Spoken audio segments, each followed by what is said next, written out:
தஞ்சை வடக்கு மாவட்ட கழகம் சார்பாக கலைஞர் நூற்றாண்டை முன்னிட்டு முத்தமிழர் கலைஞர் கூட்டத்தையும் கலைஞருடைய திருவுருவச் சிலையையும் இந்த கும்பகோணம் மாநகரில் திறந்து வைப்பதில் நான் மிகுந்த பெருமை அடைகின்றேன், மகிழ்ச்சி அடைகின்றேன். கழகத்துடைய பவள விழா ஆண்டின் நிறைவில் திறக்கப்படுகின்ற முதல் கலைஞர் சிலையாக இங்கே கலைஞருடைய திருவுருவச் சிலையை நாங்கள் திறந்து வைத்திருக்கின்றோம்.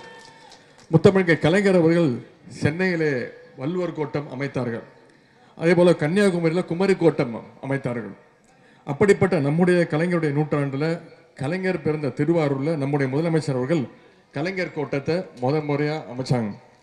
இன்றைக்கு மாவட்ட பொறுப்பு அமைச்சர் சகோதரர் அன்பில் மகேஷ் பொய்யாமை மற்றும் மாவட்ட கழக செயலாளர் அண்ணன் திரு கல்யாண சுந்தரம் அவருடைய இணைந்து கும்பகோணத்திலும் கலைஞர் கோட்டத்தை கட்டி எழுப்பியிருக்கிறாங்க. கலைஞர் நூற்றாண்டை முன்னிட்டு தமிழ்நாட்டில் உள்ள 234 தொகுதியிலையும் கலைஞர் சிலையை திறக்க வேண்டும் என்று நம்முடைய முதலமைச்சர் அவர்கள் கழக தலைவர் அவர்கள் உத்தரவிட்டிருந்தாங்க, ஆணையிட்டிருந்தாங்க. அந்த வகையில் இன்றைய தினம் கலைஞர்களுக்கு நெருக்கமான இந்த கும்பகோணம் மண்ணில கலைஞருடைய தோட்டத்தோடு அந்த பெருமை அடைந்திருக்கின்றேன். மாங்கூருடைய முதல் கிளை செயலராக இருந்து கழகத்தை வளர்த்தெடுத்த இந்தி ஒழிப்பு போராளி திரு ரத்னம் அவர்களுக்கு கலைஞருடைய சிறப்பு உதவியாளர் அவருடைய முயற்சியால இங்க திருவுருவ சிலையும் திறந்து வைத்திருக்கின்றோம். தலைவர்களுக்கு மட்டும் சிலை எழுப்ப அடிமட்ட தொண்டன் கிளைக்கழக செயலாளருக்கும் சிலையை திறந்து வைக்கின்ற பணியை போற்றுகின்ற ஒரே இயக்கம் அது திராவிட முன்னேற்ற கழகம் தான் என்பது கூறிக்கொள்வதில் நான் பெருமை அடைகின்றேன். கிளைக்கழக செயலாளருக்கு சிலை திறக்கலாம் என்று எல்லோருக்கும் முன்மாதிரியாக திகழ்கின்ற நான் தெரிவித்துக் கொள்கின்றேன். இந்த கும்பகோணம் தான் நம்முடைய கழகத்துடைய முதல் அவைத்தலைவர் அண்ணன் கே நீலமேகத்தை தந்த மண் இந்த கும்பகோணம் மண்.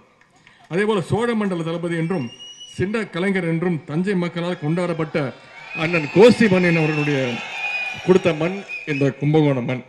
முத்தமிழ் கலைஞர் அவர்களுக்கும் கும்பகோணத்திற்கும் நெருங்கிய தொடர்பு உண்டு. இங்க பக்கத்தில் இருக்கக்கூடிய திருவாரூர்ல நம்முடைய கலைஞர் அவர்கள் பிறந்து வளர்ந்தார்கள். இளம் வயதிலேயே கும்பகோணத்திற்கு அவர்கள் அடிக்கடி வந்து தன்னுடைய எழுத்து பணி, அரசியல் பணியை இந்த மண்ணில் தான் துவங்கினாங்க.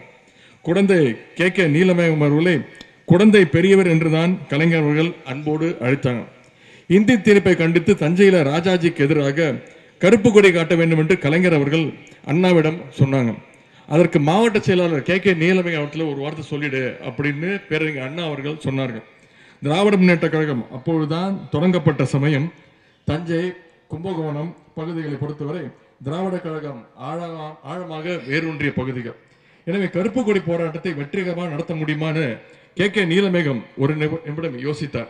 பிறகு கலைஞர்களை வைத்து 26 நாட்களுக்கு பல்வேறு கூட்டங்களை நம்முடைய கே நீலமேகம் அவர்கள் கலைஞரை வைத்து மாவட்டம் முழுக்க நடத்தினார்.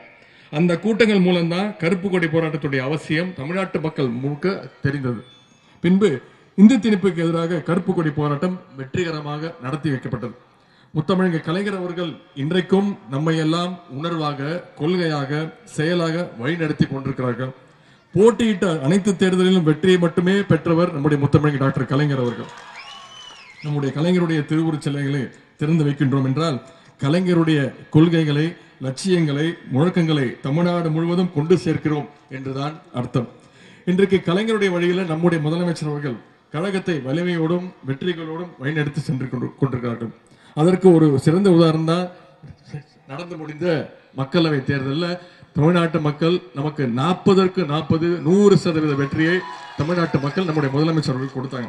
இந்த மயிலாடுதுறை மக்களவை தொகுதியில் கூட நம்முடைய கூட்டணி கட்சியான காங்கிரஸ் பேரியக்கம் கிட்டத்தட்ட 3 லட்சம் வாக்கு வித்தியாசத்துல மிகப்பெரிய வெற்றியை பெற்றது.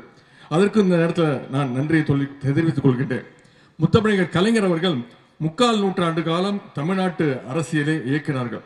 இந்திய அரசியலையும் தீர்மானித்த மாபெரும் தலைவர் தான் முத்தமிழர் டாக்டர் கலைஞர் அவர்கள். கலைஞர் வழியில இன்றைக்கு இந்திய அரசியலிலும் நம்முடைய மாண்பு முதலமைச்சர் அவர்கள் தவிர்க்க முடியாத ஆளுமையாக திகழ்ந்து கொண்டிருக்கிறார்கள். இன்றைக்கு இந்தியாவாக இருப்பதற்கு நம்முடைய தலைவர் அவர்கள் முன்னின்று உருவாக்கிய அந்த இந்தியா கூட்டணி தான் காரணம். இன்றைக்கு இந்தியாவுக்கே வழிகாட்டுகின்ற திட்டங்களை நம்முடைய முதலமைச்சர் அவர்கள் செய்து கொண்டிருக்கிறார்கள். மகளிருக்கு விடியல் பயணம் திட்டம், புதுமை பெண் திட்டம், தமிழ் புதல்வன் திட்டம், முதலமைச்சருடைய காலை உணவு திட்டம், இதற்கெல்லாம் முத்தாய்ப்பாக கலைஞர் மகளிர் உரிமை தொகை திட்டம் கிட்டத்தட்ட 1,16,00,000 மகளிருக்கு மாதம் 1000 ரூபாய் உரிமை தொகை வழங்கி கொண்டிருக்கிறார். ஒரு சில இடங்களில் கோரிக்கைகள் வந்து கொண்டிருக்கிறது. நான் உறுதி அளிக்கின்றேன், பாராளுமன்ற தேர்தல் போது உறுதியளித்தேன், கண்டிப்பாக தகுதியுள்ள அனைத்து மகளிருக்கும் அந்த கலைஞர் உரிமை தொகை திட்டம் விரைவில் கிடைக்கும் என்று நான் கூறிக்கொள்கின்றேன். இந்த திட்டங்களை எல்லாம் நீங்கள் அனைவரும் மக்களிடத்தில் எடுத்து சொல்லுங்கள். இந்த திட்டத்தினுடைய தூதுவர்களாக எப்படி நம்முடைய முதலமைச்சர் நம்முடைய கழகத்திற்கு பிராண்ட் அம்பாசிடரோ, அதேபோல் இந்த அரசுக்கு நீங்கள் அனைவரும் பிராண்ட் அம்பாசிடர் தூதுவர்களாக இருந்து செயல்பட வேண்டும் என்று கேட்டுக்கொள்கிறேன். இன்னும் 1.5 வருஷத்துல சட்டமன்ற தேர்தல் வரப்போகிறது. அதற்கு நாம் இப்போதே தயாராக வேண்டும். சட்டமன்ற தேர்தலில் கழகம் மாபெரும் வெற்றியை பெறும் என்று நம்முடைய தலைவர் அவர்கள் முப்பெரும் விழாவில் பேசினதை உங்களுக்கு தெரியும். அப்ப சொன்னார், அதீத நம்பிக்கையால நான் அப்படி சொல்லவில்லை, கழக உடன்பிறப்புகள் நீங்கள் இருக்கின்ற நம்பிக்கையில் தான் நான் அதை சொல்லுகின்றேன் என்று கழக தலைவர் அவர்கள் சொன்னார்கள். ஆகவே நாம் அனைவரும் இப்பொழுதிருந்தே சட்டமன்ற தேர்தலுக்கு உழைப்போம். கழகம் மீண்டும் ஆட்சி அமைக்க நம்முடைய கழக தலைவர் அவர்கள் மீண்டும் முதலமைச்சராக அமர வேண்டும் என்ற அந்த ஒரே நோக்கத்தோடு இன்றைக்கு இந்த கும்பகோணம் கலைஞர் கோட்டத்திலிருந்து உறுதி ஏற்போம். கலைஞர் கோட்டத்தை பார்த்து பார்த்து உருவாக்கிய நம்முடைய மாவட்ட கழக செயலாளர் அண்ணன் எஸ்கே அவர்களுக்கு என்னுடைய வாழ்த்துக்கள், பாராட்டுகள், நன்றிகள். அண்ணன் எஸ்கே அவர்கள் கழகத்திற்காக ஆற்றிய பணிகளை அங்கீகரிக்கின்ற வகையில் நம்முடைய தலைவர் அவர்கள் அவரை மாநிலங்களவை உறுப்பினராக ஆக்கினார்கள். அவர் அந்த பொறுப்பை ஏற்ற பொழுது கழகத்தில் உள்ள அனைத்து உடன்பிறப்புகளும் மகிழ்ந்தார்கள். இந்த மாவட்டத்தில் மட்டுமல்ல, தமிழ்நாட்டில் இருக்க அனைத்து உடன்பிறப்புகளும் அதை மகிழ்ந்து பாராட்டினார்கள், வாழ்த்தினார்கள். ஏன்னா நம்முடைய தலைவர் அவர்கள் சரியான நபரை கண்டறிந்து சரியான நேரத்தில் சரியான பொறுப்பை வழங்கியிருக்கிறாங்க. இதுதான் நம்முடைய தலைவருடைய சிறப்புன்னு அனைவரும் பாராட்டினார்கள்.